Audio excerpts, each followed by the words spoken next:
All right, good morning, everybody. Welcome to the SCCR Science Series, first one, obviously, for 2019. Welcome. My name is Kira Davis. I have recently changed my last name, so I have to think about it. I am the Education Program Manager for the Stanford Center for Clinical Research, and if you haven't joined us before for these science series, we offer these courses usually once a month. We might be moving more to an every other month schedule for different topics, but I'm very excited about today's topic on radiology. We've been working with this radiology crew for quite some time, and I know it's an important topic for many of you as you work with radiology teams with your clinical research protocols. I will let each speaker introduce themselves because we do have 4 speakers today. The only other announcement I have is we do have a science series scheduled for next month, and it is on the opioid epidemic. Basically, the title is how do we get here and how do we get out? Also a very interesting topic, and that flyer will be going out today. So if you're interested, please sign up. Same format that we normally do. And with that, I will turn it over to our group of radiology residents. Any questions from anybody before we get started? Yeah.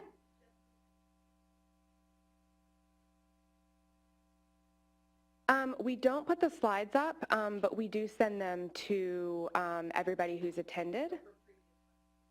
No, but we do have some of the previous lectures up on the SCCR website. Absolutely.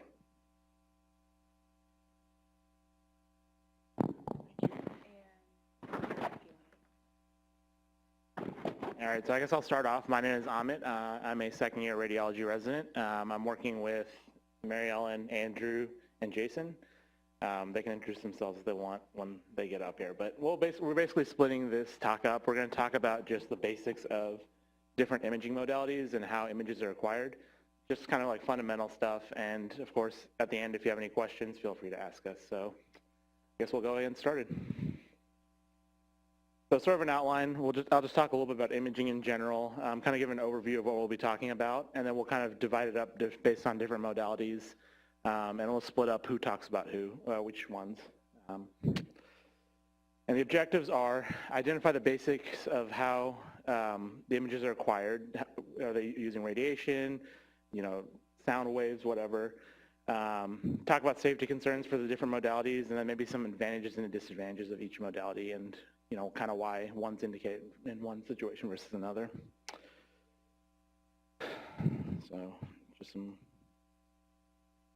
So the imaging modalities that we'll be going over are radiography, CT, MRI, ultrasound, and nuclear medicine. And Jason will also talk a little bit about fluoroscopy and interventional radiology as well.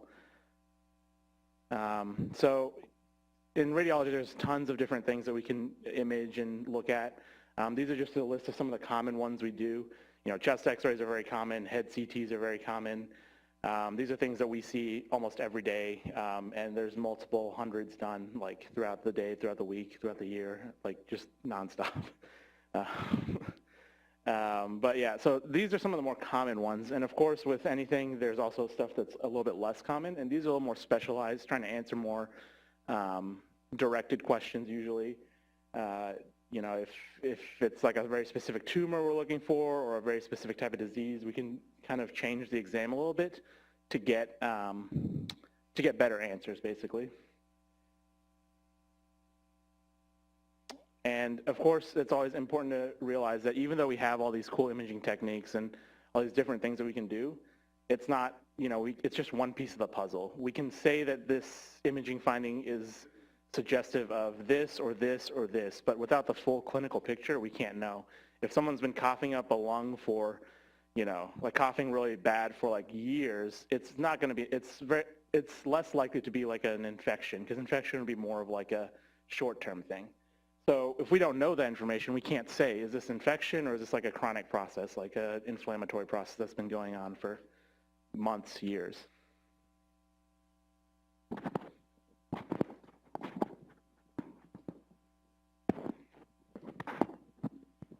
Hey everyone, my name is Jason. I'm also a second-year resident.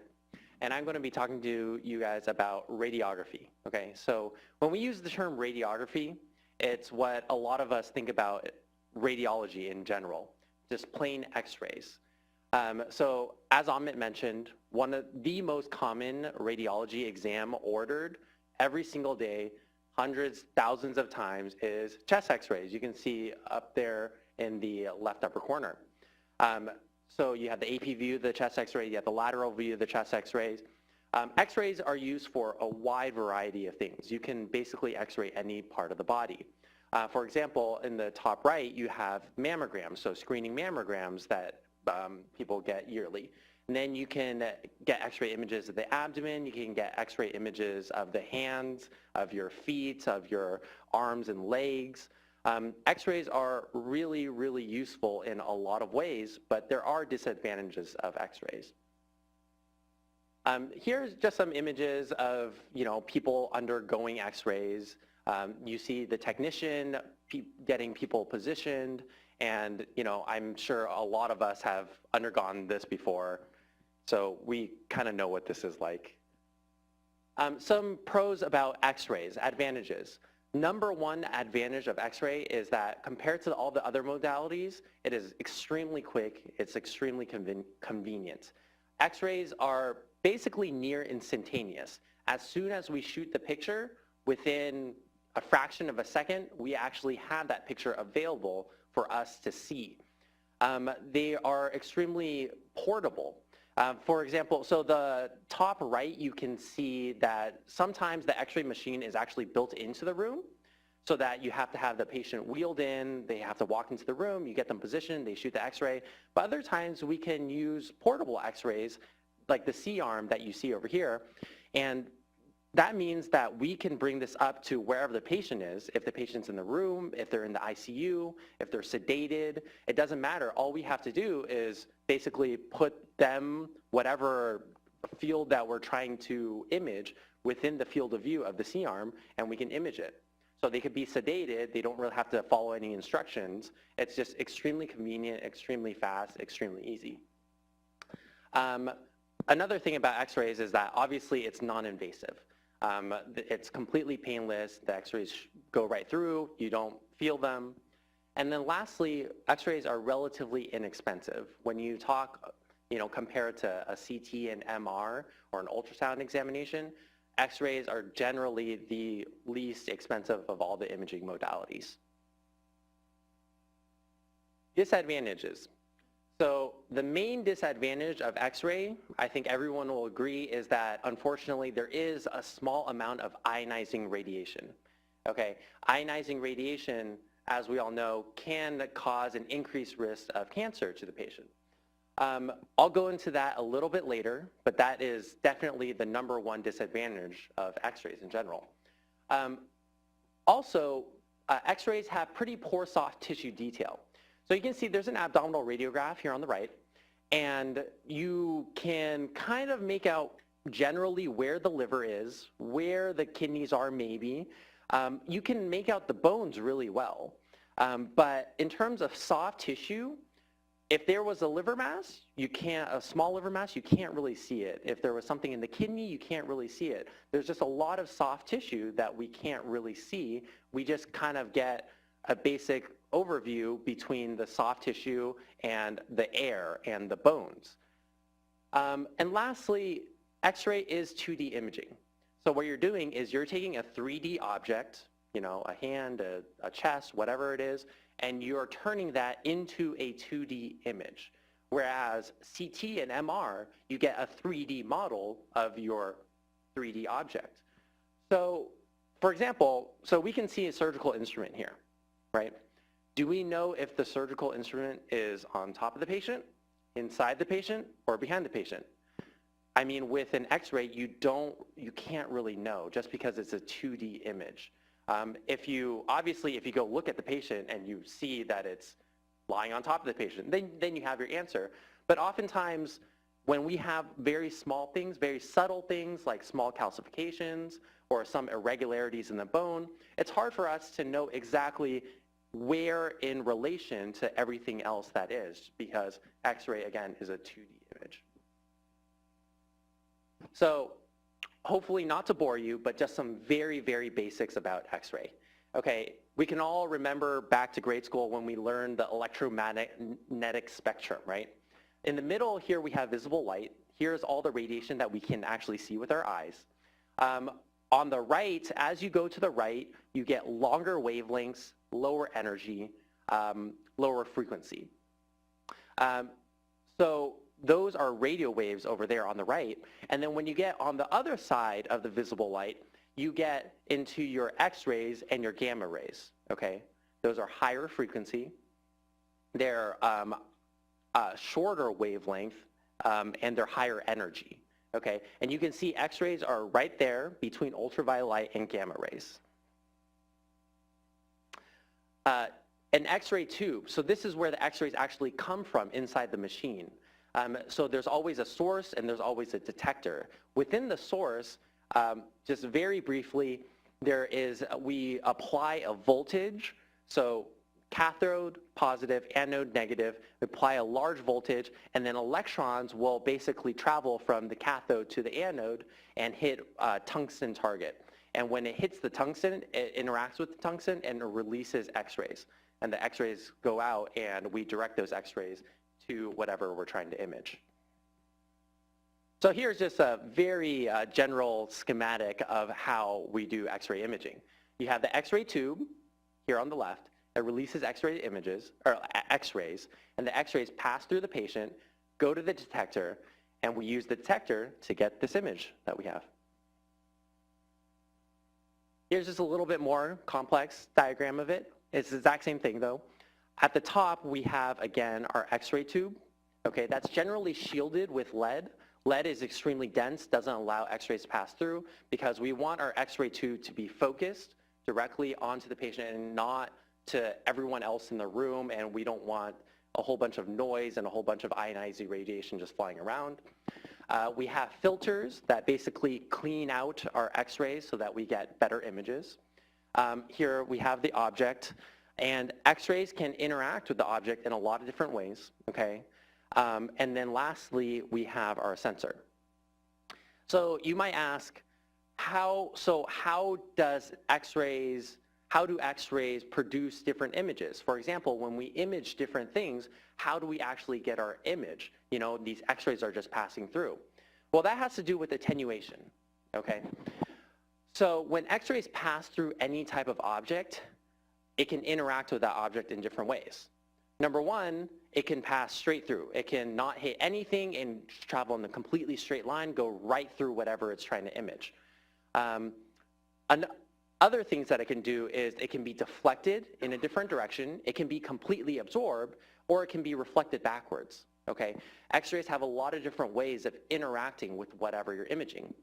In general, when you are imaging low density, low atomic number material, for example, carbon, hydrogen, what soft tissues are made out of, the X-rays will generally pass straight through.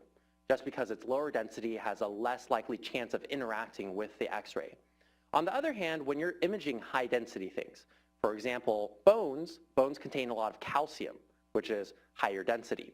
If you're imaging, for example, metal, higher density, those will typically block more of the X-rays, reflect them, scatter them all in different directions, so you have less X-rays passing through.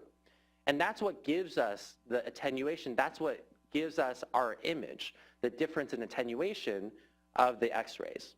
So you can think up there in the top, you know, when we image lungs, most of the X-rays will pass through. When we image bones, a lot of the X-rays are absorbed. And that's what gives us our image. So you can see in the chest X-ray, most of the lungs are dark because most of the lungs are air, soft tissue, allows the X-rays to pass straight through. Whereas when you look at the bones, when you look at that humerus, a lot of the X-rays are being absorbed, and that's what causes the image in that region to be white. So another thing that we can use is something that we call contrast agents. Contrast agents are administered by us to the patient in order to outline structures that we might not usually be able to see. There's a lot of different types of contrast agents.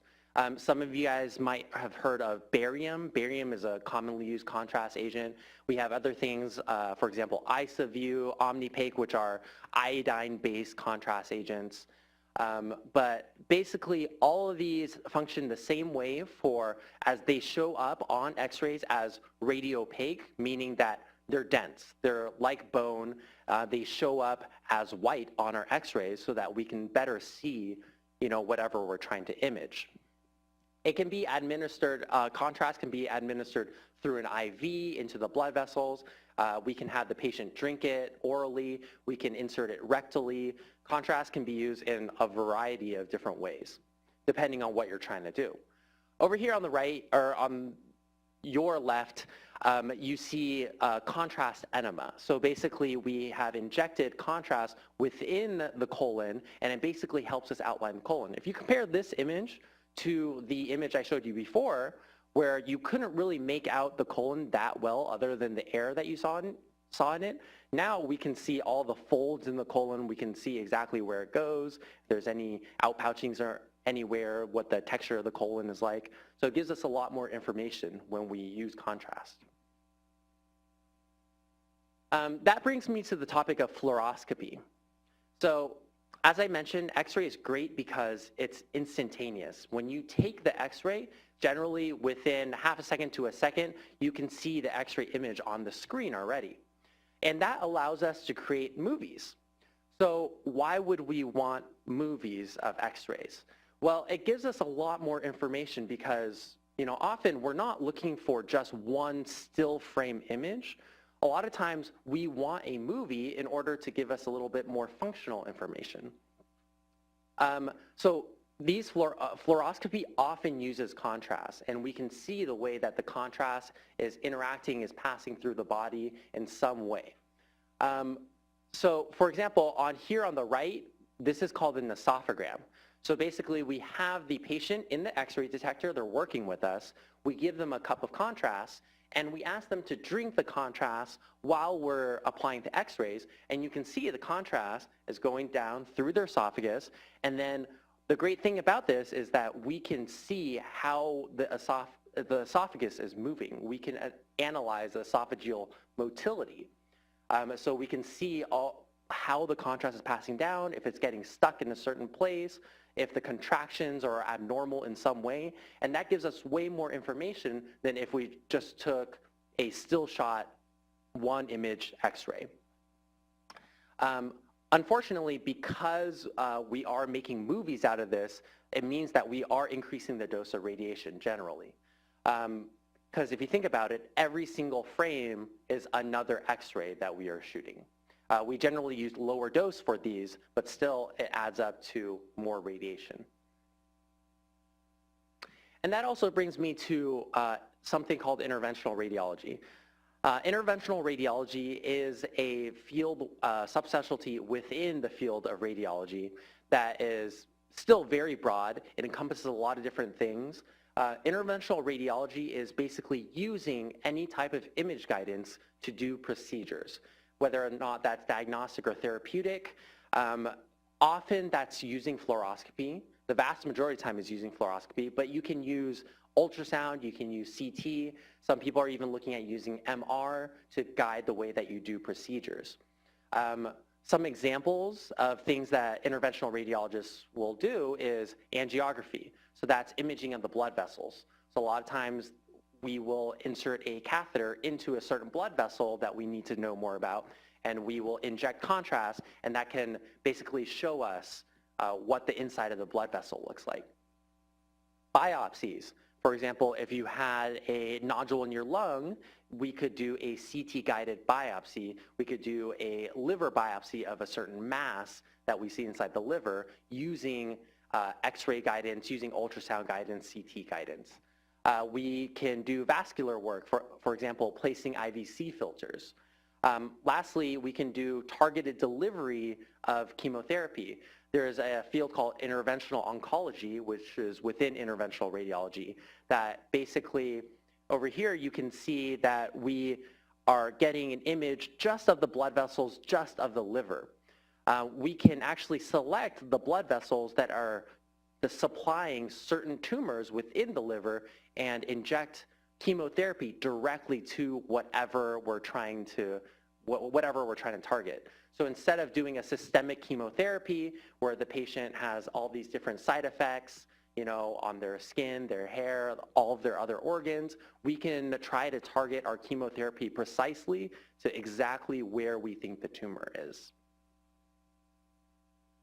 So lastly, as I mentioned, safety concerns about X-rays in general. Number one, ionizing radiation. So ionizing radiation, as I mentioned, it damages DNA in a way that often DNA can lead to mutations in our genes, and those mutations combined together can a lot of times cause cancer. So basically, ionizing radiation increases the patient's risk of cancer.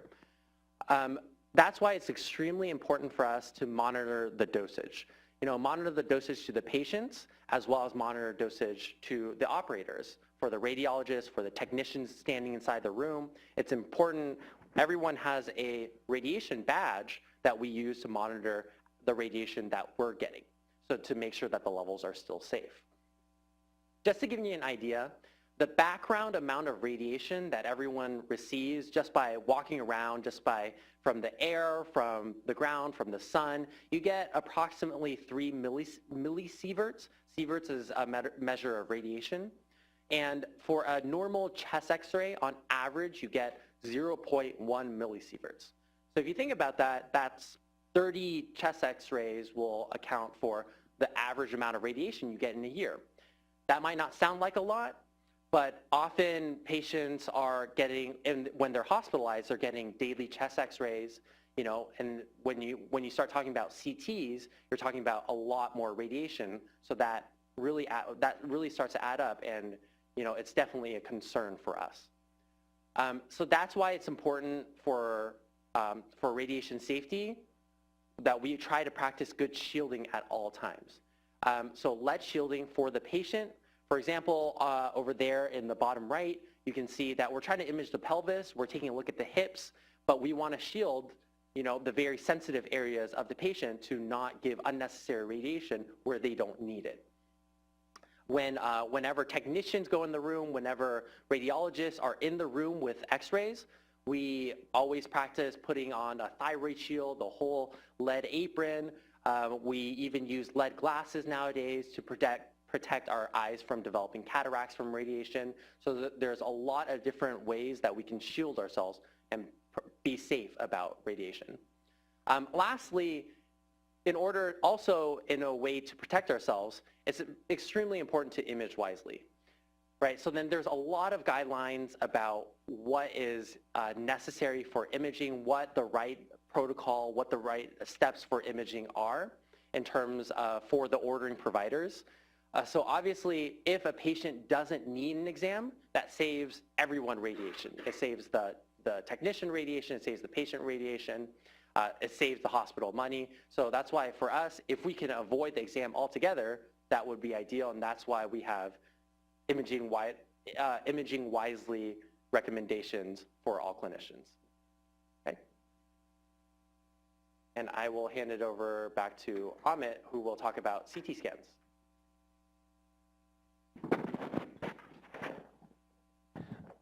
So the next topic we'll talk about are CT scans, and Jason kind of alluded to this a little bit. The problem with radiography that they found was that it's a 2D image. So a guy named, Godfrey Hounsfield thought, hey, why don't we take a bunch of x-rays in different directions, and then we can get like a 3D picture of the person. And that is how we came about to get a CT scan.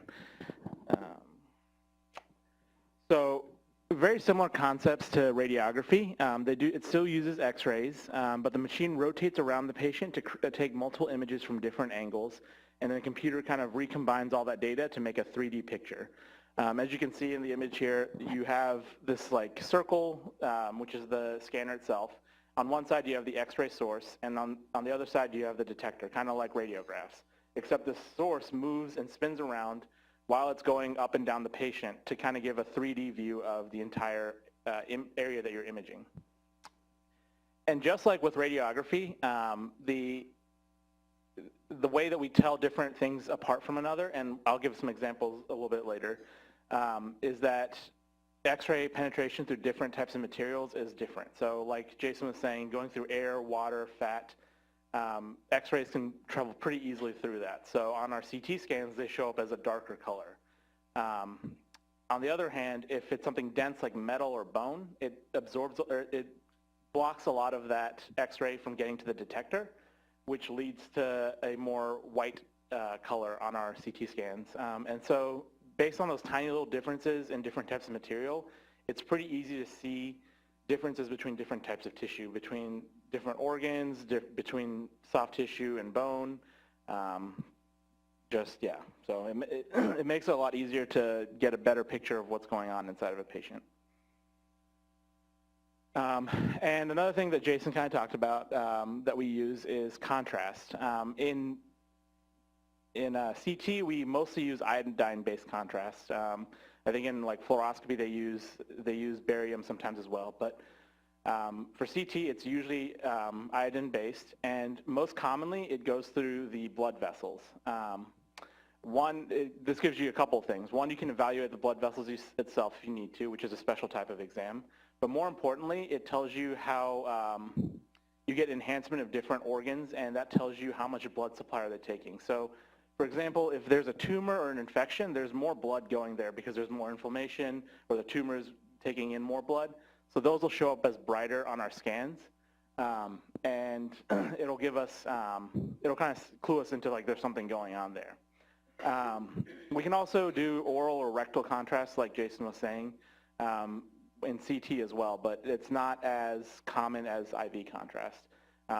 Just for example, like, I mean, most exams that we do, we usually say like, giving IV contrast is pretty common for almost every exam that we do. So it's usually something that's always added on. So the good thing about CT and using IV contrast is that you can take multiple scans because it's so quick. You can take multiple scans to the same organ through different points in time.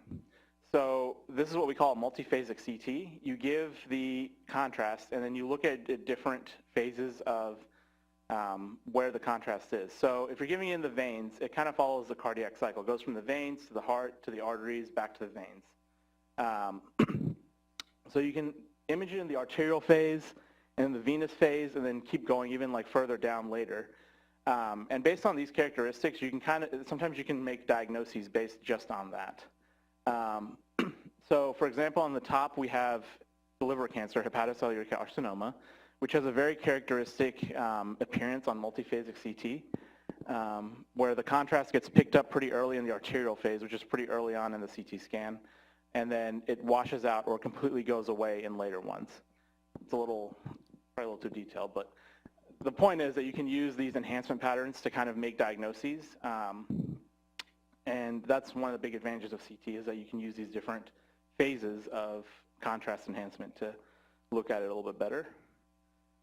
So some obvious, the most obvious advantage of CT is that it's very fast. Not quite as fast as an X-ray, but we're still talking like a couple of minutes to do a CT scan. And that's why it's one of the most ordered scans out of the ED for us.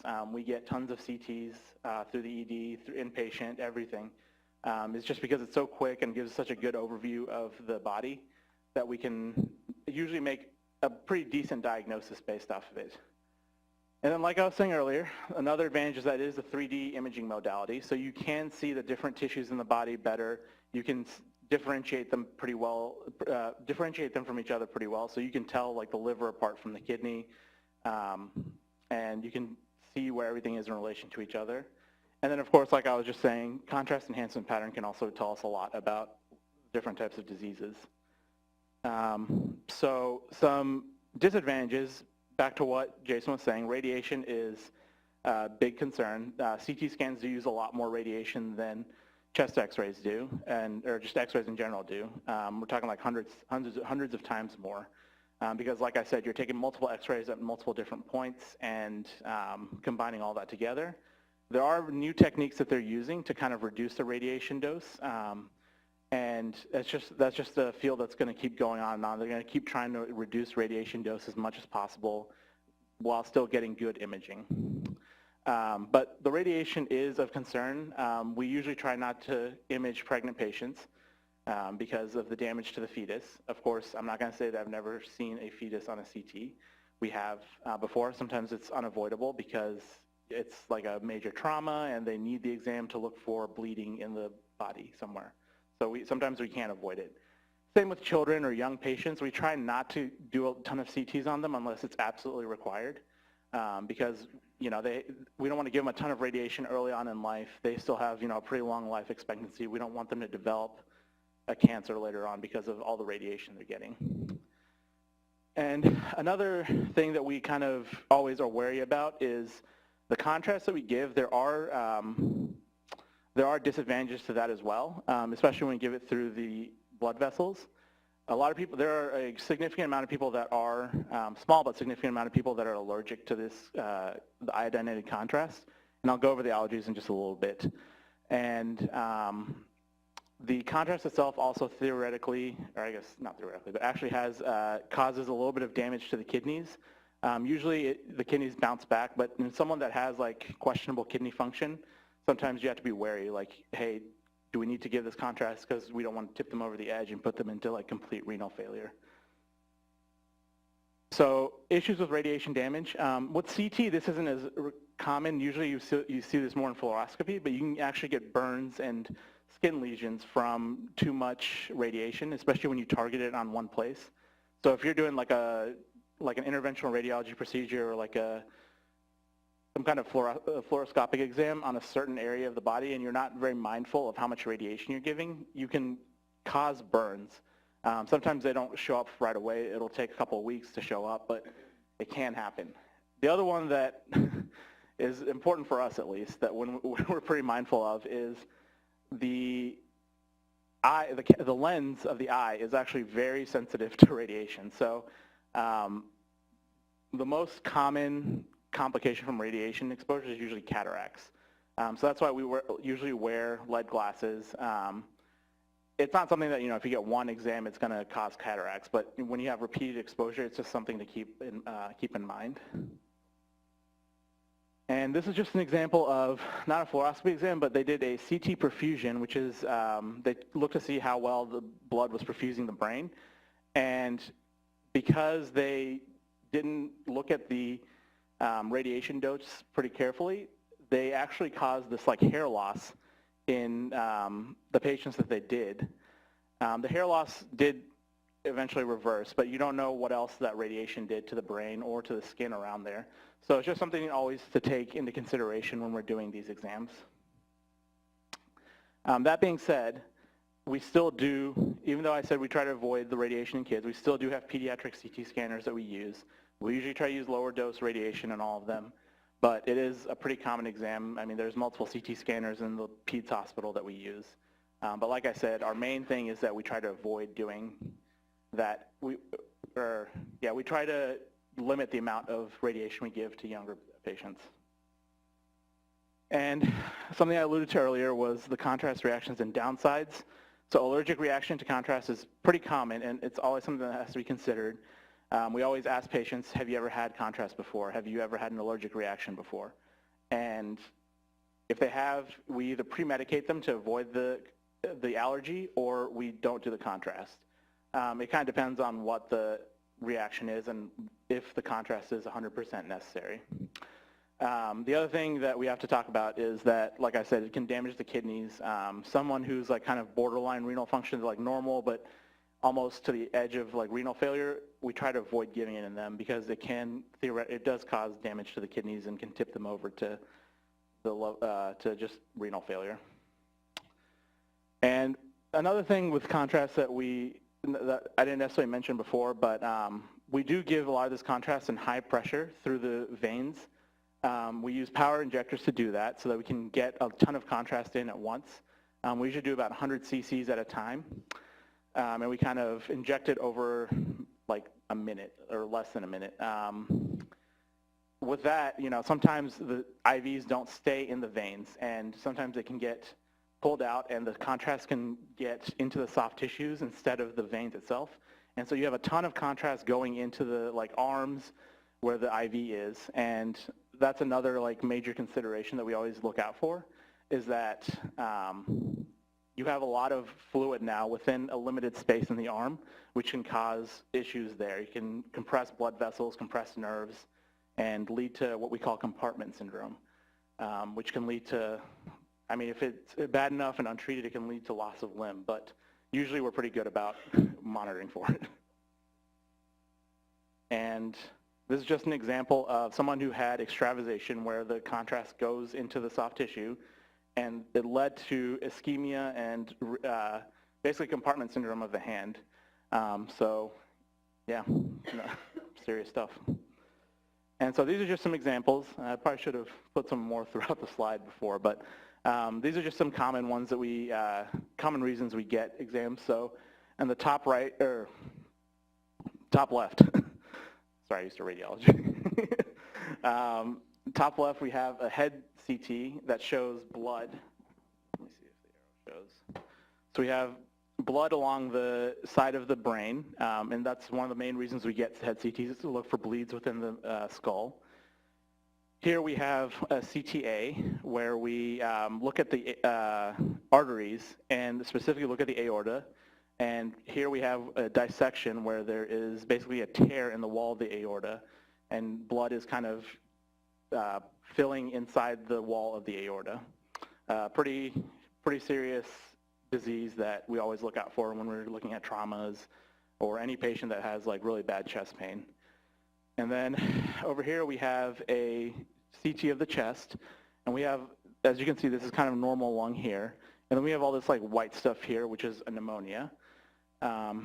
Here we have a cancer of the kidney. And then here, another cool thing that I kind of forgot to mention is that we can reconstruct a lot of these CTs into 3D models, more of a 3D model than what we have already.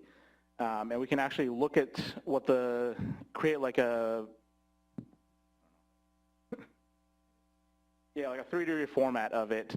So we can actually look at like the entire bone in itself and kind of turn it around and look at it in different angles rather than just like the angles, or rather than the planes that the CT scan just gives us.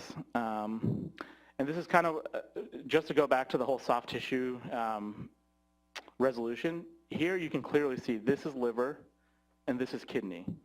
You can tell that there's a very clear differentiation between the two, and you can clearly tell that they're two separate organs. On radiograph, you might not be able to tell. They might just blend in. You just kind of know the general location and assume one's a kidney, one's a liver, but there's no like defining boundary, as unlike CT where you can tell pretty clearly.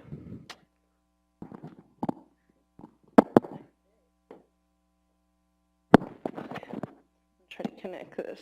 Let's see. All right, I'm Mary Ellen. I'm also a second-year resident with Jason, Amit, and Andrew. I'll be talking today about ultrasound and nuclear medicine.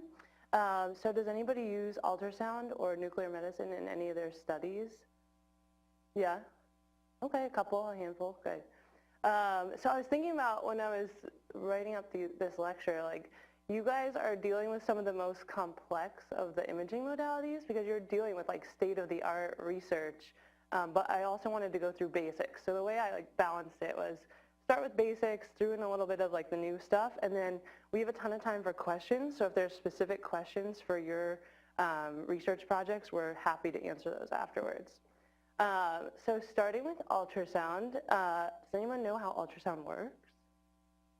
What it uses? It's in the name. So it actually uses sound waves.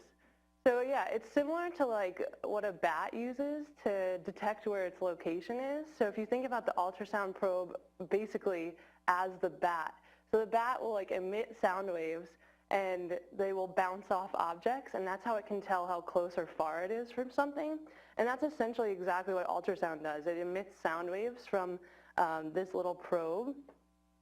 The sound waves go through organs differently, so like bones are going to reflect them right back, whereas soft tissue they might go through a little bit easier and only a few will bounce back. So that's kind of how it differentiates the different tissue that it's going through. The exam is a little bit, it's more medium length, so it's definitely longer than CT or X-ray, but it's shorter than MRI. It's portable, so just like x-ray, you can bring this up to any patient. They don't have to be conscious. They can be in the ICU. You can examine organs basically anywhere in the hospital. You can examine patients anywhere in the hospital. It's relatively inexpensive compared to MRI, probably around the same cost as a CT scan. But there's no radiation, which is a bonus, especially for pediatric patients and pregnant patients. The downside is that it's definitely operator dependent. So I'll go through this in the next slide, but we have dedicated ultrasound technologists who are trained only in ultrasound, and they're the ones who acquire the images. So they're the ones that go up to the patient and actually do the exam for up to an hour, and then they'll come back downstairs and show us the images. So we'll go through that next. But so it is operator dependent. That's one of the downsides. So here's a portable machine. Here's a little puppy getting maybe a pregnant puppy getting a fetal ultrasound. They have these very portable machines that are very tiny, and they're actually developing machines that you can hook into an iPhone. And so you can use your iPhone to see the image while you're scanning. And so they use those a lot in the ED, especially in like rural areas. So this is how ultrasound works. So here we have an ultrasound technologist scanning the patient. They acquire the scans, which are then sent to our PACS, which is our picture archival system. It's basically where we hold all of our images. And then when the tech is done, they will come downstairs and show their images to the radiologist, who will then read and interpret the image. If there's any question about the images that the technologist got, the radiologist will go in and scan. But for the most part, our technologists here are amazing and get really, really great images.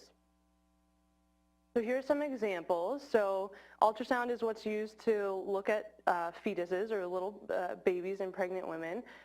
So we can do anatomic scans where we measure, like, this is probably a tibia or fibula. So like you measure the different bones, you measure the circumference of the head to tell how old the baby is. We also see, at least in our fetal imaging clinic, a lot of unfortunate but interesting abnormalities because a lot of those patients come here. So I don't know if you guys are doing any research with them. What's really interesting about ultrasound is that you can see, you know, a lot of these images that we've talked about so far are static. So like you get the image, it's one image, one point in time. Ultrasound, you can get movies, you can get dynamic images. So you can see how blood is flowing. So basically the little sound beams bounce off each of the red blood cells. So that's what these little dots are. And then we put color on it. So you can see this is flow in a kidney, which is really interesting. So you can see if there's like a clot, if there's no flow that's going to the kidney. Here we have the liver. So the patient's head is up here. So here we have the liver, and then here we have the gallbladder, and we can see a bunch of gallstones. So if something's like more solid, the way I think about it, if something's like more like a stone, then it's gonna not let the sound waves through. It's just gonna, you know, penetrate and bounce back, and the machine will detect that. So here we just have a normal kidney. It's used a lot in breast imaging because you know, breast is obviously a superficial tissue, and we can see this breast mass, and they actually use ultrasound for guiding intervention. So they'll go and use ultrasound to take biopsies because you can see the needle coming in because it's reflective. And then here's another image of, you can look at the carotids. You can basically look at any vessel to see if there's flow in it. Okay, so this is like more of like cutting edge. Maybe you guys are doing some research with this, but this is contrast enhanced ultrasound. So air is very reflective. Sound doesn't travel as well through it. Or like the interface between air and soft tissue. So what they do is they use little tiny micro bubbles. It's basically like the fizzies in a Sprite.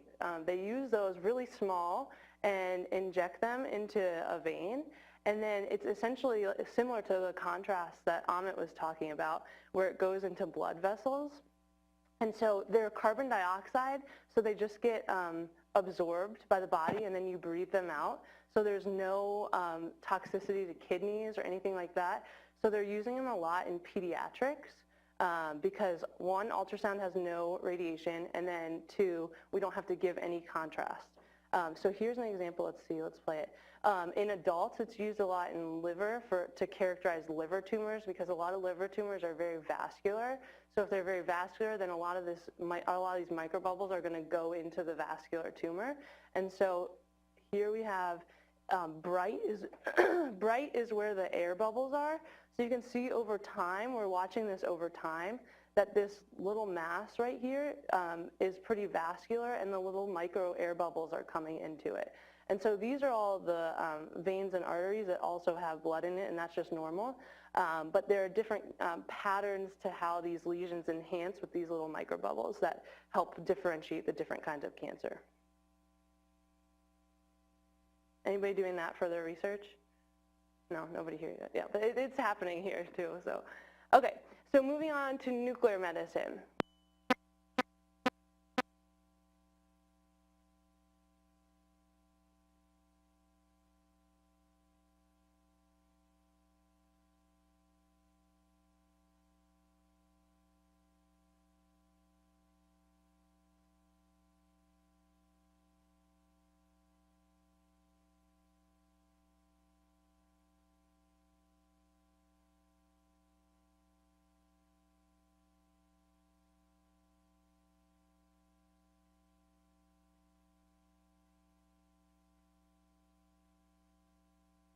Hello? That works. That one's still not working. We'll try this guy. Yeah. Okay, so nuclear medicine. So it's, yeah, exactly. Who's going to answer first? So nuclear medicine is a subspecialty within radiology. You can also be a nuclear medicine doctor. We have a few here that aren't radiologists, so there's two different pathways essentially to get to this field. But anyways, these exams can be medium length, so similar to like a CT scan, maybe a little bit longer, maybe more similar to MR. They can even last up to days, so I'll explain why in a second. They're really, what's interesting about nuke med, so basically you're looking at physiology instead of just anatomy. So all the other images, all the other scans that we've talked about are just looking at anatomy, like anatomical. This is where this structure is. This is where this structure is. There's an abnormality in this one. Nuclear medicine basically uses, do you guys remember like periodic table of elements? So it basically uses one of those elements. There's a bunch of different ones that work. It uses one that emits energy, and then you take that element and you bind it to something that you're interested in your disease. So for example, you can use glucose because cancer loves glucose because it needs a lot of energy. And glucose is then bound to a radioactive fluoride. And when you take those two together, the glucose goes to the cancer, and then the fluoride that's radioactive releases energy that our machine detects, and then you can see where the cancer is. So you're looking at physiology instead of just anatomy. So it does use ionizing radiation, and some of the radiation is actually excreted in our body fluids. So a lot of times after these exams, there's a lot of precautions that these patients have. For example, they can't be around babies for, up to 3 days because you're still emitting radiation. Or they have to be very careful about all their clothing has to be washed separately from everyone else's clothing. They have to be very careful about bathroom hygiene, like they have to flush the toilet twice and make sure that everything is all clean and that none of their urine has gone anywhere. So there are a little bit more precautions with nuclear medicine studies. A lot of times what we're doing now is combining them with these anatomic imaging studies so that you're getting both physiology and anatomy together. So here's an example of one of the studies that nuclear medicine does. It's called a bone scan. Here's two different types. So this is one that uses imaging that's basically similar to an X-ray where it's like single plane. It's kind of you're taking you're taking a 3D image and turning it into a 2D image. So basically you inject the tracer. So this one is technetium, which is one of the elements. it's radioactive, and then you bind it to this thing that loves bone turnover. So this can detect when there's bony metastases. So this patient, unfortunately, I thought I had updated it, but if it's positive, there are going to be a bunch of these black dots all around. So this one's a little bit more positive, but essentially a similar study using 3D imaging where fluoride, which is obviously an element, is bound to this element that loves bone turnover too. So you can see like these, let's see, like here's a black dot, here's a bunch. These are potentially metastases. They're also seen in degenerative disease. So one of the downsides of nuclear medicine is that kind of similar to all of radiology, nothing is completely specific. Like we can't say 100% that is a bony metastasis because it can always be something else. It could be degenerative change. So that's why we work really closely and the ordering physicians work really closely with pathology because you have to have like, you know, information from multiple modalities. So here is another PET scan. So similar to what we were talking about with, this is using FDG, which is glucose. The G stands for glucose, and it's bound to F18, which is fluoride, and so basically cancer loves glucose. Here we see an image of a patient before treatment, so they have obviously like diffuse disease, right? I mean, there's little dots everywhere, and then this is after treatment. So we see a lot of these scans, and a lot of research here is being done with this kind of imaging modality, so before and after treatment. And so we'll go in and we read these scans, and how we read them is we tend to look at the 6 biggest areas that are positive. So we're not going to go through and tell you every little ditzel because that would take like, I don't know, 7 hours. So we go through and we find the biggest ones or the newest ones, and that's how we report what's changed and what's gotten bigger, and then which are the 6 big index lesions. So this is more on the research side and kind of like cutting edge. We are using it clinically, but anyways, so FDG is like the workhorse of cancer imaging and PET, so glucose again, but a lot of cancers have these specific receptors that they overexpress. So recently, using these new receptors and being able to bind them to these radioactive elements has created a bunch of new tracers that are way more specific for certain cancers. So this one's called dotatate, and it just so happens to be, it binds to a receptor that a certain cancer called neuroendocrine tumor has. So you can see, this is the same patient. FDG would have told us that this patient didn't have cancer. So this is the same patient. But when you bind an actual receptor that this patient has because they have neuroendocrine tumor, you can see that this patient definitely has cancer. There's a bunch of metastases all throughout the liver. On the flip side, you know, as you continue to treat these patients, they start expressing different receptors. So eventually the FDG showed us that there was cancer. But if we had just had this, we wouldn't have necessarily known how extensive their disease was. So there's a lot of research, especially at Stanford, going on with new PET tracers. Combining PET and anatomic imaging is basically standard of care now. Most people don't just get PET imaging. You get PET, and at the same time that you're getting the PET image taken, you're getting a CT, like Amit was saying. So basically, the patient gets, so the tracer is made by, you know, in a lab somewhere where they bind the radioactive element with the thing that they're trying to image, and then it's injected into the patient's IV. And usually they sit in the PET scan waiting area because, you know, the tracer has to go around and circulate through the body, and we give it time to bind to all the receptors. So the different protocols vary, but they can sit in our waiting room for like an hour to 2 hours. And it's kind of a calm, we try to keep it calm and relaxing because anytime there's motion anywhere, the scan becomes positive. So you can tell when people talk because their vocal cords light up, or you can tell when they've been moving a lot because their muscles move up. So anyways, the patient experience is they come in, the tracer gets injected, they'll sit in a calm waiting area, and then they'll come into the scanner. And so the PET imaging is where we are looking at that radioactive element. And then the CT is what Amit was talking about. So what we do is combine them so that we have both anatomic and physiologic information.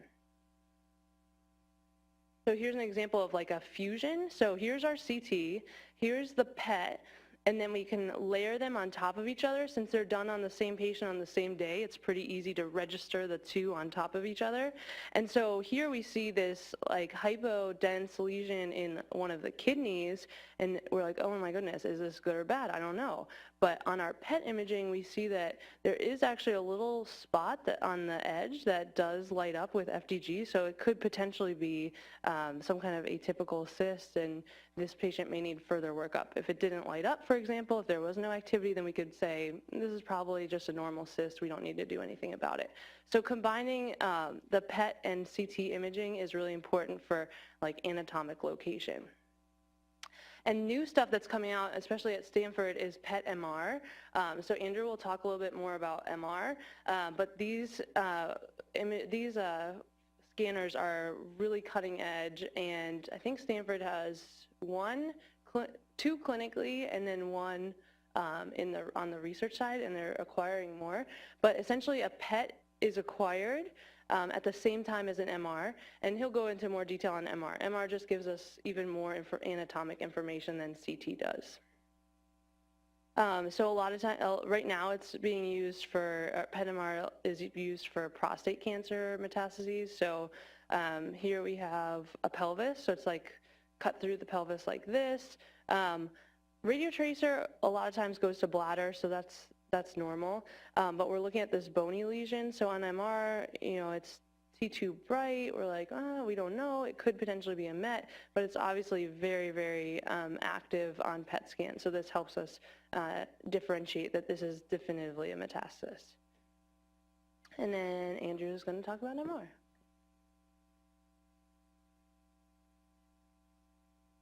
We're going to exit. Movies set up. Take me a minute.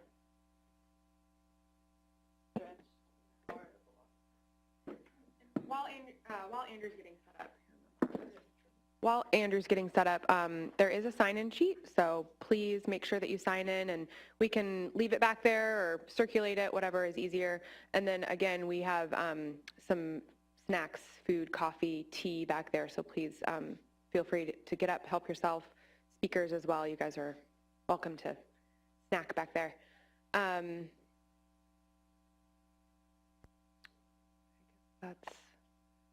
it. Let me see if this...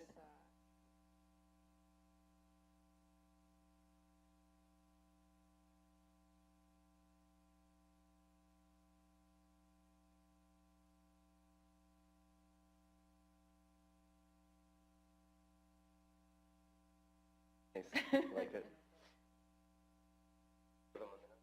Yeah, just give it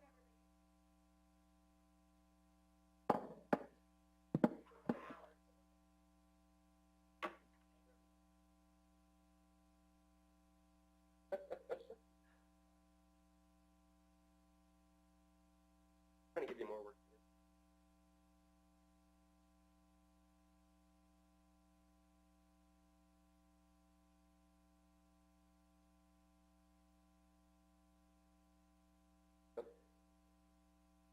Did it stop? It was just the cord was kind of loose.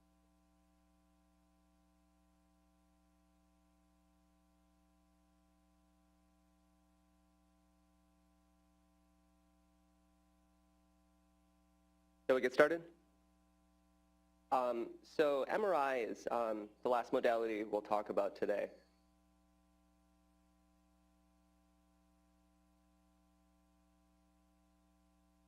Making noise up here.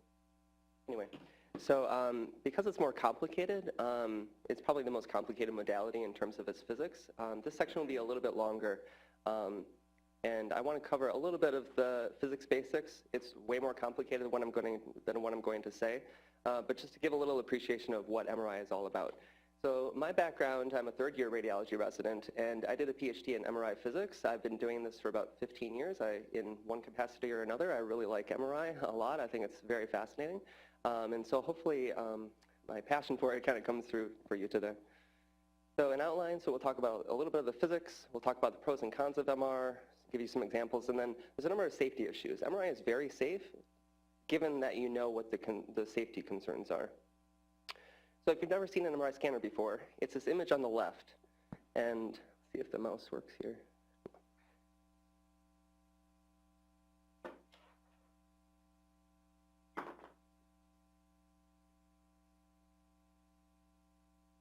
Oh. Oh, is there not a laser pointer? Oh, yeah. Okay. Well, anyway, so this is the MRI scanner. And you'll notice that the hole in the middle, that's what we call the bore. It's pretty small compared to a CT scanner on the right. And the reason for that is that we need a really nice, homogeneous magnetic field with MRI scanner. And so the smaller, the better. And so because it's so small, patients tend to feel really cramped in there. If you've ever had an MRI scan yourself, it's really tight in there. When MRIs were first created, that diameter was only 55 centimeters. Then they bumped it up to 60, and now a lot of scanners are 70 centimeters, what we call wide bore. But even 70 centimeters, I'm not that big of a person, and I feel really tight in there. And also, not only the diameter is small, but it's also a longer bore compared to the CT.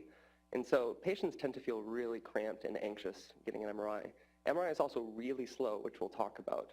And so patients are in this confined space for a long time. People get very anxious.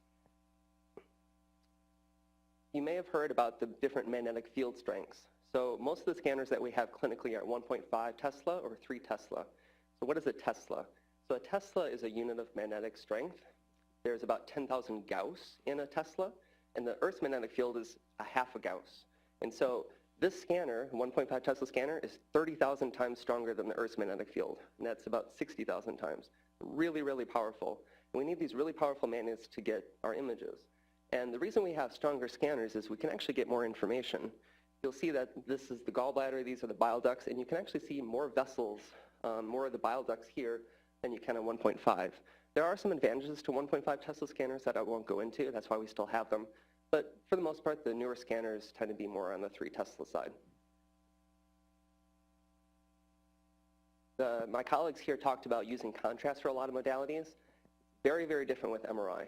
Iodine, used for CT, we inject iodine because the iodine is a heavy metal, essentially, and as you pass x-rays through it, that iodine blocks some of the x-rays. Gadolinium is the contrast agent we typically use in MRI. It works very differently. It's not stopping x-rays because there's no x-rays with MRI. It's actually a super paramagnetic element, and it causes local magnetic field changes and allows us to see things a lot better. Now in CT, we're pretty reliant on using iodine with almost every study, as Amit was mentioning. With MRI, we can get away with not using contrast the vast majority of time. It is helpful, and if we can give it, we will give it. But similar to iodine, if patients have poor kidney function, we tend to avoid giving gadolinium. And I'll talk about that more in the safety section.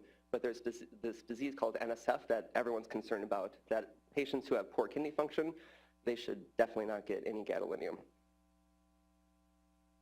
So MRI physics is really complicated. I'm going to talk about real, very basic physics of it, just to give you an appreciation of why we're able to do so much with MRI. So in your body, you have lots of hydrogen. Your body has a lot of water in it, H2O. So these hydrogen elements, they have a single proton.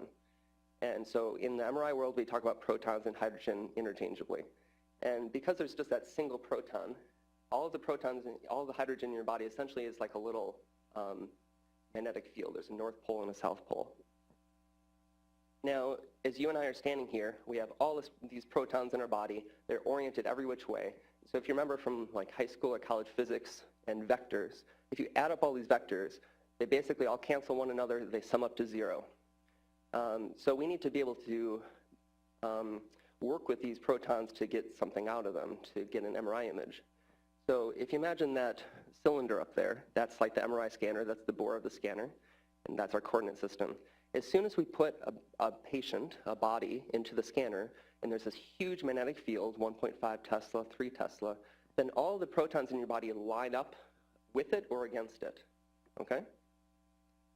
So if we look at that here and we put those protons, those vectors onto our coordinate system, this is what it looks like. And some of these vectors are pointing up, some are pointing down. So you may be thinking, well, don't those all cancel one another too? And for the most part they do, but what's really interesting is that about 7 per million protons more are pointing up than pointing down because of quantum mechanics. And so that little difference of 7 per million is what allows us to work with the protons in your body and get MRI images. That tiny little difference. And so when we sum up all these, we get a net magnetization called M. That's pointing along Z. Z is our main magnetic field within the MRI scanner. Okay? So for this, we have to detect signal from this net magnetization. So the analogy I like to use is when you go up to a stoplight. Most stoplights have a coil in the ground that detects when a car is coming up to it. And when a big metal object goes over this coil, a current is induced within that coil, and the stoplight detects that a car has arrived at the stoplight. Very similarly, in an MRI scan, we need to have something sweeping past a receiver coil. So when we put patients in the MRI scanner, we put these coils on their body or around their head so that we can detect signal. So when we first put the patient in the scanner, all that magnetization is pointed along the main magnetic field, and it's not moving, it's not going past the coils, so we get 0 signal. But what we can do is we actually send in radio frequency information, the same radio frequency that you get in your car radio. We can send that into the patient. It's way more complicated than that, but we basically send that into the patient and we excite the magnetization into the XY plane, and it starts spinning around. And as we're spinning around, just like when a car pulls up to a stoplight, you're inducing a current within the coil and you're getting a signal that's decaying over time. And using some complicated math called Fourier transformation, you can use the signal to actually produce MRI images.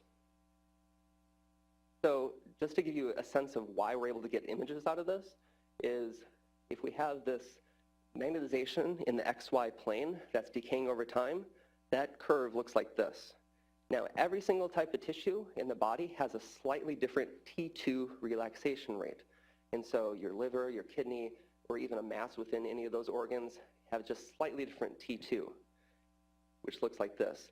So this little difference in signal intensity is what allows us to get really subtle differences in contrast between 2 different substances in the body with an MRI image. Similarly, T1, so that signal is decaying in the XY plane. Similarly, remember we started with our magnetization along the Z direction? Well, after we've excited the system with radio frequency information, that magnetization is going to grow back in the Z direction. So that regrowth of signal is shown here. Similarly, all the different tissues in your body have slightly different T1s, and that subtle difference in intensity is what allows us to get T1 weighted images. So these are the very, very basics of MRI. It gets more complicated, but essentially because of this physics and these subtle differences in these properties, T1, T2, and some others, we're able to get lots of different types of MRI images. So one reason that MRI takes so long is because we can do so many different types of sequences like this. That's one reason it's slow. But also just the physics aspect of it, we have to acquire a lot of information. Just 7 protons per million gives us this little signal difference, and then the way the images are acquired with that complicated math takes a long time to acquire all that information. So a CT scan, you place a patient in there, you scan their body, you can literally scan the whole body in like 2 seconds. It's really, really fast. MRI to do that same thing would take hours. It's really, really slow compared to CT. You can get a lot more information out, but it's slow. The pros and cons. Because of those subtle differences in tissues, we get fantastic soft tissue resolution. We can detect very subtle differences in tumors, in different types of tissue. It's fantastic for that, much better than any other modality. There's no radiation. We'll talk about that in the safety, that things in the media, they tend to get this wrong, that there's radiation in MRI. There is not. As long as you are cognizant of the safety issues with MRI, MRI is very, very safe. We can get away without contrast a lot of times with MRI, so that's another advantage if somebody has poor kidney function. Because of all these different types of sequences we can do, we can tailor studies a lot more to evaluate a particular and answer a particular question in the body. You can actually get a lot of physiologic and quantitative information with MRI. I'll show some examples of that. You can actually measure the velocity of blood flow. You can measure how much fat is present in an organ, such as the liver. You can actually evaluate how stiff a liver is, and many, many other aspects. And then the images can actually be acquired in any plane. So when you have a CT scan, you're acquiring images only in the axial plane. And you can reformat them into coronal and sagittal planes. But with MRI, you can actually acquire the images in any orientation you want. Like if you want it along a certain axis of the heart, which I'll show you, you can do that. The entire thing is completely customized to every single person's body and the clinical question. Cons, it's slow. I mentioned that. Expensive. MRI used to be way more expensive than CT. It's not quite as expensive anymore. It's probably on average about 50% more expensive than CT, but it's still an expensive modality. And then there's many contraindications, which we'll get into in the safety section. So just to show you some examples. Let's see. Oh, there we go. So the MRI is really good at the pelvis. You can see a lot of detail of the rectum here. And this is a CT just for comparison. I mean, you can see quite a bit of detail too, but it's just not nearly as well defined for a lot of those soft tissues. So this is the rectum down here. It's just not nearly as clear as the MRI. In the brain, with the brain, you get just so much detail. There's a stroke here. There's lots of these little white spots in the brain. It's probably due to chronic hypertension. With a CT, for comparison, you do see the stroke, but all those little spots in the brain, you don't really see very well. So here's the stroke, but then all those other spots are not really well appreciated. It's just so much more detail because of those subtle differences in soft tissue. I mentioned that you can acquire in any orientation, so you can do the heart, you can make one image after another and actually create these scintigraphic images, so you can essentially see the heart beating. You can actually even acquire, measure the blood velocity, the ejection fraction, how much blood is put out of the heart, the pressure differences can be derived. There's a lot you can do. I mentioned the liver stiffness, so what you can do is put a special paddle on the abdomen that sends little waves, and those waves are shown here on the right. And so these cause some differences in the physics, essentially, that you can pick up and create images that you can actually measure the stiffness. So if somebody has chronic liver disease, they have fibrosis, you can actually quantify that. And just for comparison, this is what like a normal MRI of the liver looks like. Okay, so now to talk about safety, which is probably the most pertinent for all of you, just to be aware of what the safety issues are. So in 2013, there's this concept that came out of MRI zones. So there's 4 zones. I'll work through them backwards. So that zone 4 is the MRI room itself. And so only patients who have been screened and then personnel who have been trained and screened, of course, should be in zone 4. Zone 3 is the control area outside of the MRI scanner room. Now again, only personnel should be here, and then patients who have been screened. Patients who have devices, pacemakers, they may be actually sensitive to some of the magnetic fields that are still somewhat leaking out of the scanner room here. It's not a completely normal zone in terms of radio frequency and magnetic fields. And so patients can actually get hurt here. It's less likely, but it's possible. And so only screened patients should be in zone 3. Zone 2 is essentially the waiting area where patients wait. They get screened there. Pretty much anyone can go there. It's a safe area. But that's generally the difference between zone 2 and zone 3 is more of like the safe versus non-safe area. And then zone 1 is just the general public where everyone is freely accessible to go. What's that? Yeah, we're in zone 1 right now. Just like everywhere in the world. Screening is a big deal with MRI. This is the screening form that I could find for the Children's Hospital. There's a ton of devices that every patient has to be asked. It's a huge laundry list to see if they have any of these implanted devices. So if there's a yes to any of these questions, every single device has to be looked up on this website called MRI Safety, and it has to be the exact model number too. And a patient hopefully will have that information in their chart, the exact name and model number, or they should have a little card on their person to say what device they have inside of them. And many patients have been turned away from a scan and rescheduled because we didn't know what sort of device they had. Because some of these devices are not safe for MRI scans, of course. Over the years, manufacturers have become aware of this issue. A lot of devices nowadays are MRI compatible, but definitely not all of them. Another issue is claustrophobia. Because of that small scanner, patients are anxious because they're having an MRI scan for a reason. Maybe they're worried about their health issues. A lot of patients need to be mildly sedated with Ativan. Patients are very anxious. Lots of patients get uncomfortable. They're moving around a lot because they're laying in a small space and not moving for a long period of time. And so a lot of patients have this issue of anxiety and they have to be medicated. And a lot of patients come in requesting it. If there's any history of metal work, if they do any metal grinding, little shavings of metal can get into the eyes. So this is also a very, very important question for patients before they go into an MRI scanner. If there's any risk that they could have any shavings in their eye, they have to have an x-ray of the orbits to make sure there's none. There was a case in the past where a little shaving was present in the eye on one side. It's not going to fly out of the patient's eye, but what happens is that the magnetic field variations cause it to vibrate. It actually severed the patient's optic nerve and they went blind in that eye. So it's a big deal. That's very, very important. Pregnancy has to be confirmed in any woman of childbearing age, not because of the magnetic fields. We scan patients all the time who are pregnant, but it's the gadolinium, which is generally considered unsafe for fetuses. Then jewelry. So there's the concept of ferrous versus non-ferrous metals. So ferrous are iron, cobalt, and nickel. There's tons of jewelry that have iron, cobalt, or nickel, and they will fly into the scanner, so that's a no-go.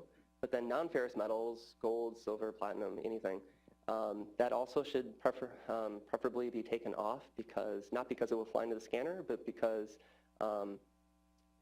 the magnetic fields can cause currents to be induced within the metal and can actually cause burning in the patients. If the patient refuses or cannot take off jewelry, then there has to be a discussion with a radiologist and informed consent needs to be given to the patient. The pregnancy, I can show you. So we routinely do MRIs of fetuses all the time. So patients who have had a fetal ultrasound, maybe there's some sort of abnormality that was seen on the ultrasound, they get referred to an MRI. And this is routinely done at Stanford several times a week. Generally, we avoid contrast, though, unless there's some sort of emergency situation. But the reason is because gadolinium contrast actually passes into the placenta. It's a small amount, but it's still there. Most of the studies that have been done on monkeys and with much higher doses, and those showed birth defects. But the only human study that's available did show a very slight increase in stillbirths. But the more concerning thing is that there's actually been some more like skin diseases, fibrotic skin diseases, linked with gadolinium use in these infants, in mothers who had contrast injections while they were pregnant. And then a question that may arise is if a woman is lactating, can she still breastfeed after getting a contrast study? Generally, yes. There is a very small 0.01 to 0.04% amount of dose that's circulating through the breast milk for the first 24 hours. And even that's a small amount, and then whatever the infant is taking in, less than 1% of that is actually ingested. So it's extremely, extremely low. If a woman is concerned, you can say, okay, withhold breastfeeding for 24 hours, if that's a concern. Another question that comes up very frequently is if a patient has a pacemaker. In general, we don't scan patients if they have pacemakers. There's some research into scanning patients with them, with normal pacemakers, but generally we don't do it. Some manufacturers have developed these MRI conditional pacemakers. The most famous one is from Medtronic. And the conditions are that the patient can't have such a horrible arrhythmia that their life depends on the pacemaker. That's one condition. One is that it's not recently implanted within the last 6 weeks. And then there's no abandoned leads in the patient. So sometimes people have had pacemakers in the past or had one replaced, they have abandoned leads. Anytime you have a wire in the body, and then you put that in a fluctuating magnetic field, that can actually have a current induced and cause burning within the patient. So that's a no-go. And then the actual technical aspects of the MRI scan have to be adjusted for these MRI conditional pacemakers. So there are some patients who have had scans with pacemakers, but it's very, very uncommon. So things you may have heard about in the news are these different failures and safety concerns of objects flying into the scanner. So I'll show you this video in a second, but the things always that seem to happen are oxygen tanks, chairs, gurneys, custodians coming in and not knowing that this magnet is always on, which I'll talk about more, and their bucket from mopping flew in. And you can imagine if a patient's in there and an oxygen tank is put, people have been pinned or even killed from objects flying to the scanner. It's a huge safety concern. All the objects outside the scanner should have or have not stickers on them that say MRI safe. This is probably the the biggest source of injury from MRI is objects flying to the scanner. So I'll show you, this is a long video, but I'll show you just kind of what's happening here. It's going to attach itself So to that's the a board. wrench. Any second, you can start It's dropping being it. held down, but it's, you know, Just just do enough. floating there. It's being pulled into the scanner. There it goes. Guys. Oh, that's And then here's a chair.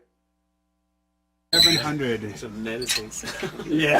Like 18 700 pounds. oh, it's still on top of the chair.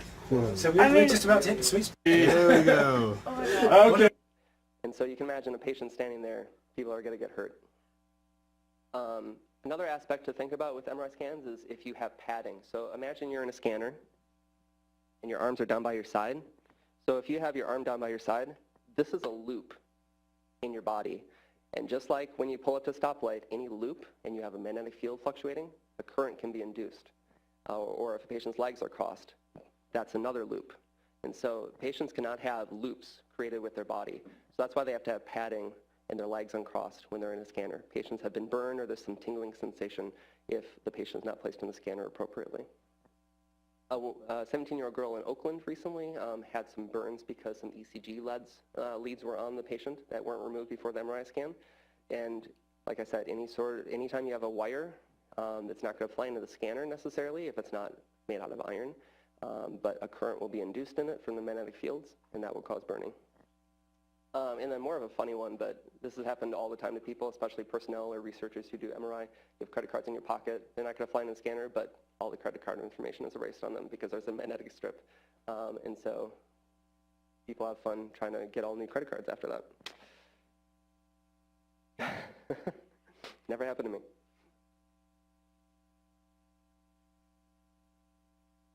Okay, quenching. So the MRI scanner has a ton of electricity going through it to create the magnetic field, and that generates a lot of heat. So there's a ton of liquid helium going around the scanner to keep it cool. And what happens if a patient gets pinned against like an oxygen tank? You could play tug of war with it with 30 people, and that oxygen tank will still win. You will not pull it off that patient. And so you have to shut down the magnet, which is a big deal because the MRI scanner, the MRI magnetic field is always on otherwise. So you have to essentially boil off all the liquid helium to be able to shut down the scanner. And so this is what that looks like. I'll just kind of skip ahead to this video.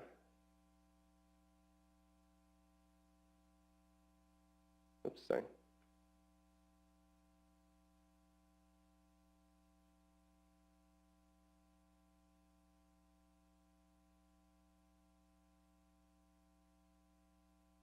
Does it want to play?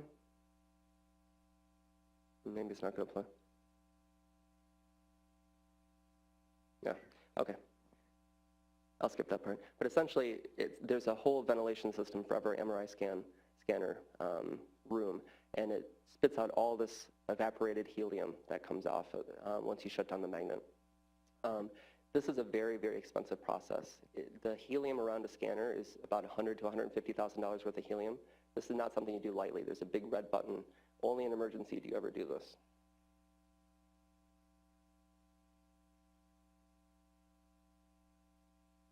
Yeah, sometimes the scanners shut down just routinely, like if they're going to change something.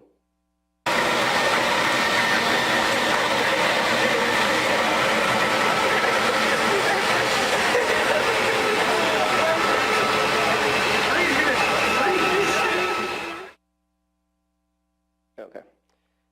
So without that ventilation system, actually, there would be a lot of pressure within the scanner room. And patients can get trapped even. So that's why there's this huge ventilation system spewing out all this evaporated helium. The other concern that I've alluded to is this disease called nephrogenic systemic fibrosis. This is a paper I was involved in 13 years ago that I had the good fortune to be involved with. So around 2005, there's this guy at Yale named Cowper who noticed that all of basically this new fibrotic skin disease was on the scene. And the only association he could find is that gadolinium was injected in all these patients. So people kind of figured out that that was the issue, but that's kind of peculiar because millions and millions of doses of gadolinium have been injected over the years without any issue. So what people eventually figured out is that the patients who had this issue, this new disease, had really bad kidney function and had gadolinium. And what happens is that this gadolinium in and of itself is a very toxic heavy metal. But when it's injected into the body, there's a chelate, which is a big molecule that essentially protects the body from seeing it. And when patients had poor kidney function, the gadolinium wasn't urinated out in a timely fashion. So it kind of sat in the body, and then the chelate dissociated from the gadolinium. The body saw the gadolinium and caused this very severe systemic fibrotic reaction, lung fibrosis, skin fibrosis, everywhere. A lot of patients died. There were several hundred cases. So what people eventually figured out is, okay, we need better screening, and we need to use better agents that have better chelates that don't dissociate from the gadolinium. And so because of those changes in screening, generally we don't scan patients with really poor kidney function, and we use better agents nowadays. There really hasn't been any new cases of nephrogenic systemic fibrosis since 2006 or so. Yeah?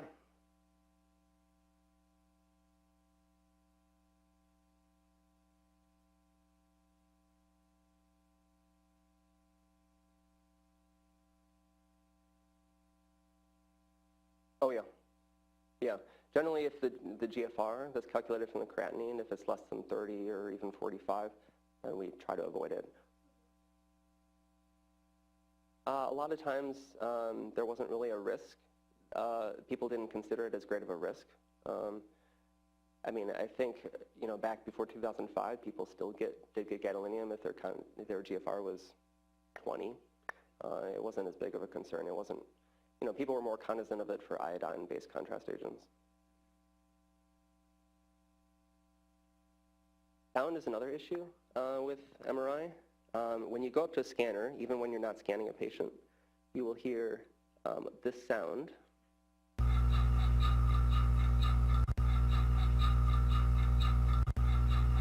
And so that's a cryopump. So that's that liquid helium being recycled because of a little bit is boiling off constantly. So it's being recycled to its liquid state to keep the scanner cool. So that sound is on all the time. But then when a patient is actually being scanned, there's a lot of noise. If you've ever had an MRI scan yourself, it's really, really noisy. And that's not because of any moving part. It's not like a CT scan where the X-ray tube is spinning around you. There's zero moving parts in an MRI scan. A lot of people don't believe me when I tell them that, but it's true. What's actually happening is that the rapidly changing magnetic fields cause vibrations in the metal within the scanner. And those vibrations are what creates the sound when you have an MRI scan. And so it can sound like this.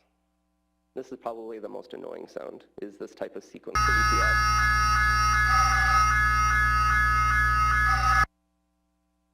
Yeah, it sounds like dial-up, doesn't it? So imagine that like 50 times louder, and that's how loud it is. It's really loud, up to 110, 120 decibels. So that's enough to cause at least temporary hearing loss. So every single patient who goes in an MRI scanner has to have ear protection. Really, really important.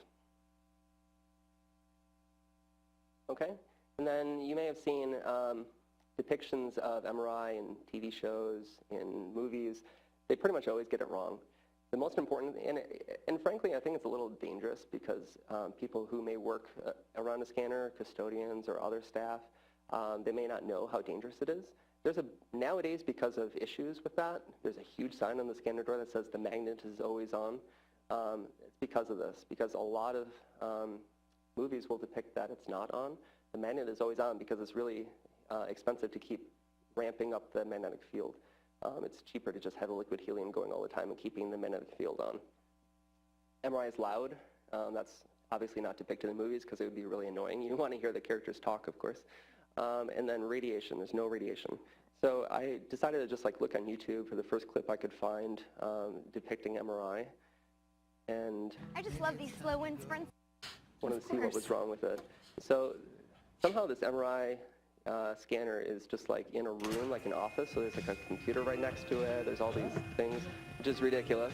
And then remember, there's a coil around a patient, there's no coil around him, he doesn't have any hearing protection, they're just like having a conversation while he's being scanned, which is really ridiculous. So pretty much everything about this is wrong. It's a bit like an IED in your brain. Totally not accurate. Standing in line at the And essentially, all depictions of MRI in the media are like that. And then something that's come up in the news in the last couple of years is this concept of gadolinium deposition, which is a little related to the NSF issue. And people have discovered that there's been some like signal abnormalities in parts of the brain, the dentate nuclei, the globi pallidi. And people have done autopsy studies where they looked at this and they actually found a little bit of gadolinium within the brain. And so there's been a lot of work into this the last couple of years trying to figure out why this is. And actually the patients who have had this, they've had multiple studies with gadolinium, but they actually didn't necessarily have poor kidney function. So this is a concern, and right now nobody really knows what to do with this. A bunch of guidelines have been putting out, such as this one, these recommendations. And right now we don't really know if there's any effect of this. It's completely unknown. Right now the recommendation is basically to hold the course, but obviously don't give contrast if you don't need it. You should avoid it whenever possible. But like everything in medicine, you know, there's always a risk versus benefit ratio for every sort of test that we do. More in the news, our good friend Chuck Norris, his wife got multiple scans recently for rheumatoid arthritis. Subsequently, she developed fatigue, these weird neurologic symptoms, tingling, that they attributed to gadolinium, and so they're suing them, pharmaceutical companies for $10 million to try to get compensation for this. Like I said, millions of doses of gadolinium have been given over the years without these known symptoms, so it's a little peculiar, so no one really knows what to do with this, but this is an active lawsuit right now.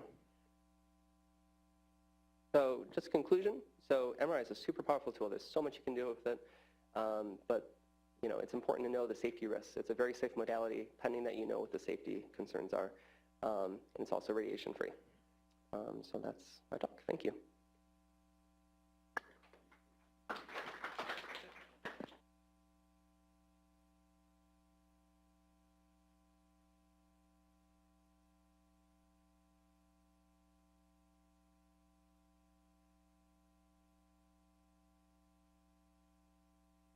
All right, so I guess you have a question?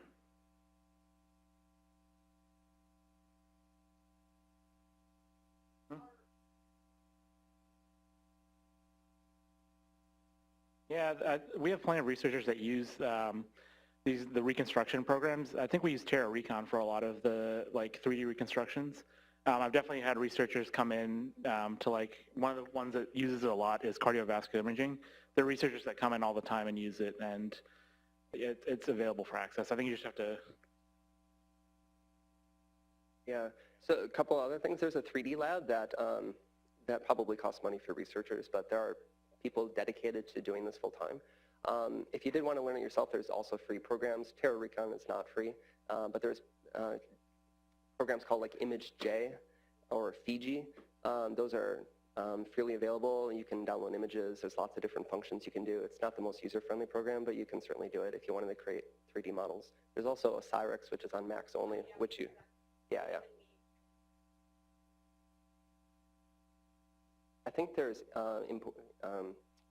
like plugins that you can download to do that. Yeah, modules.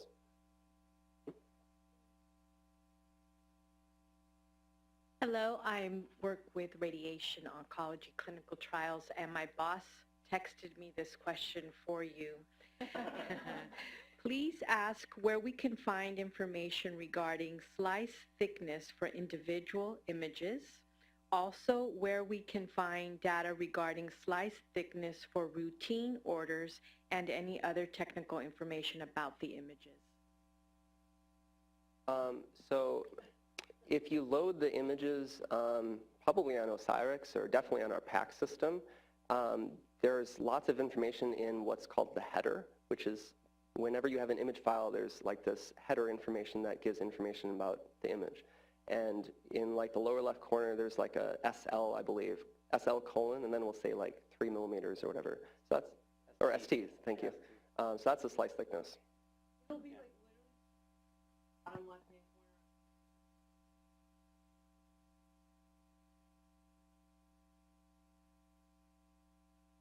corner. Bottom left.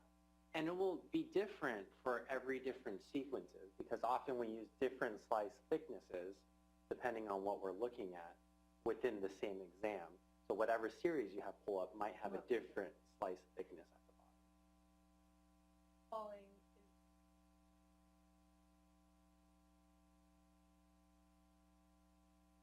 Set up that region.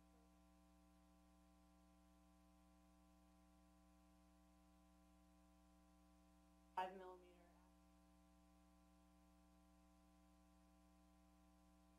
Talk to whoever set up your.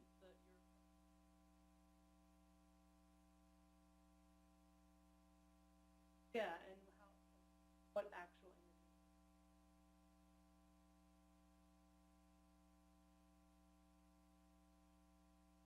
And just give you the microphone because we're recording and it's helpful for people. In regards to the series and other images, how much of that technical header information is actually included into the EPIC report, like your narrative and impression? Very little.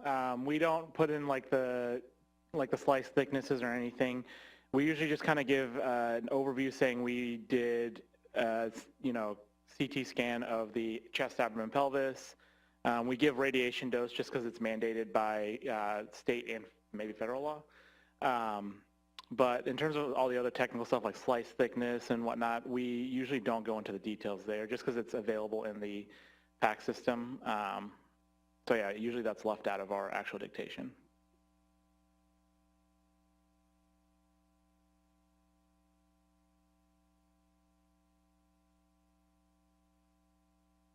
What is a routine MRI scan protocol? T1, T2, and if enhanced contrast used gallium image T1 or so.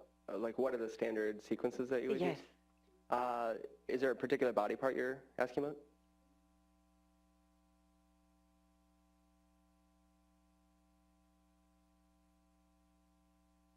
Okay. Brain and the thoracic area? Okay, brain and thoracic.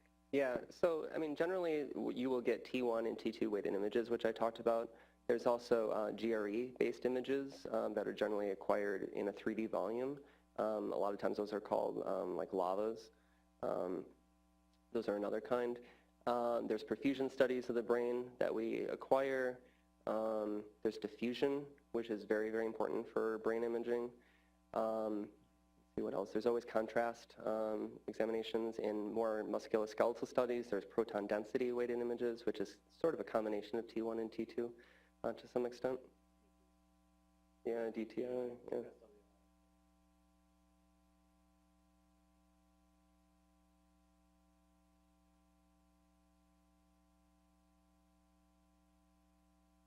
Probably can't hear Oh. you. Sorry. So for lung or liver, do you use respiratory movement weight? So minimize the movement of the respiratory. Yeah, as much as possible. There's some sequences that you can do within a breath hold. A lot of sequences are down to 15 to 20 seconds, which most patients can hold their breath for that long. There are some that are longer. There's actually something called respiratory gating, where there's a cord put on the abdomen, and then the patient's respiratory motion is tracked. And so only during certain times of the respiratory cycle is that scan actually acquired. And so it's all respiratory gated. So that's another option. But yeah, even organs like the kidneys, they can move several centimeters during a breath hold. And so as much as possible, the breath is held for abdominal studies. Same with CT, by the way. Even though it's fast, there's still breath holds. Okay, any last minute questions? Yeah, one more, okay.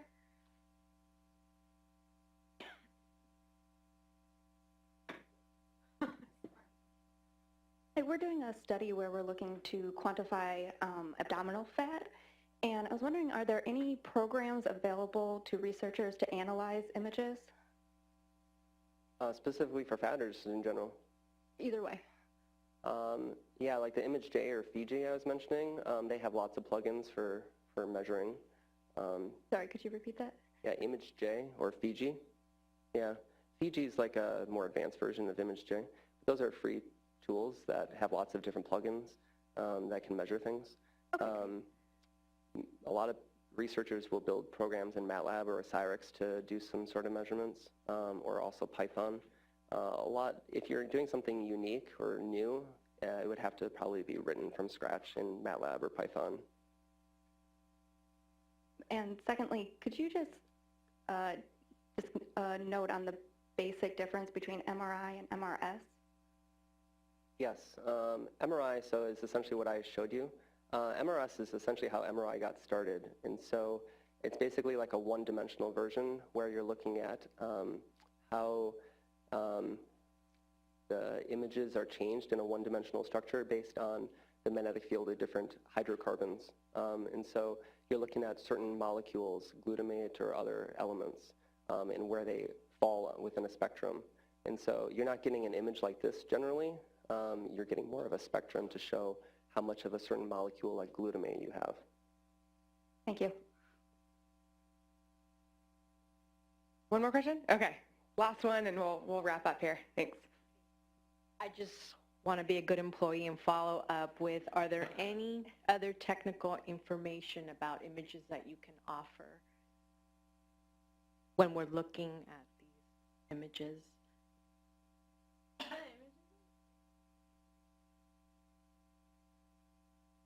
Depending on the body part, like head and neck cancer, we're looking a CT scan, X-ray, aside from the ST text.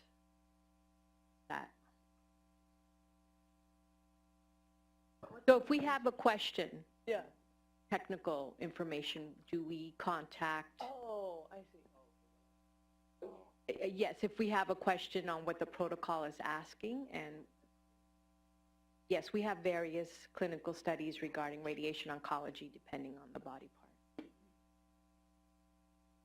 Yeah, like in Image J, like that program I was mentioning, or MATLAB, or even the PACS system itself, there's a way to view the entire header, which is all the information. It will tell you the patient's name, the date it was performed, how much radiation, if it's a CT scan, the slice thickness, the size of each pixel. It will tell you every single thing.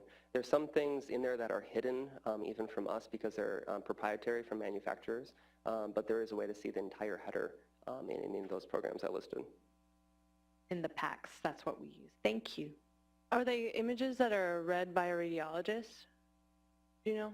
Like, are they images that are used clinically and then you guys look at them for research? Yes. So if you have specific questions about that image, you can call the people who read it. You know, like there's that number at the bottom of the report. They could give you more, like that's usually one of us. So they could give you more information, but for specific, like he's saying the physics behind the image, that would be looking at the header. Who The more read it? technical No, that's detail. something that something very basic as who read it Yeah. would be at the bottom. Would be in the report. In the, Yeah. thank you. Yeah. Okay, guys, thank you so much. This was super helpful. Great presentation, a lot of good information. So thank you. And as a reminder, we do have evaluations for these courses, so we'll be sending out an email with an evaluation. Your feedback is very much appreciated, and if you have other topics that you're interested in, please let us know. And then again, last announcement for our opioid epidemic talk, which is on February 7th in Alway from 9 to 11, and I'll be sending that out shortly. Thanks for coming.